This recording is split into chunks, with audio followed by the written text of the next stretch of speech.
need to tell you that we introduced Brainware to the school board at a school board meeting. Learning Enhancement was gracious enough, and they did a video presentation. Betsy did a video presentation with Sarah, and each school board member got a Brainware account.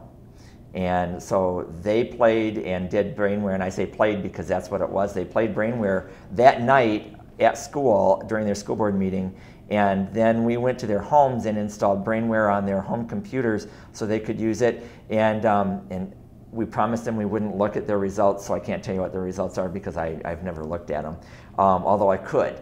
But as a result of them doing that, and seeing the data that we had gotten from all of our students, Harbor Beach made the commitment to purchase Brainware for the entire school district. So every student, and I believe it's 2nd grade through 12th grade, and I believe they're starting in 2nd grade, but 2nd grade through 12th grade will receive Brainware Safari, and then the following year they'll stabilize it at 1 grade level, so every student entering that grade and every new student coming into Harbor Beach will do Brainware Safari.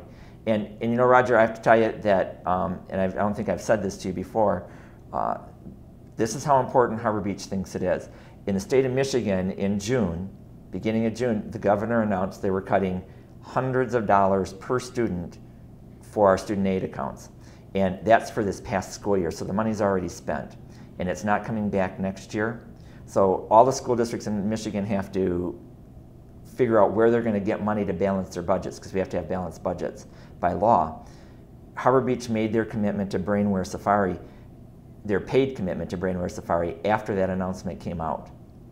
And so that's how important it is to Harbor Beach, is that we're going to do this, we'll find the money, because this is what it's going to be to help our kids.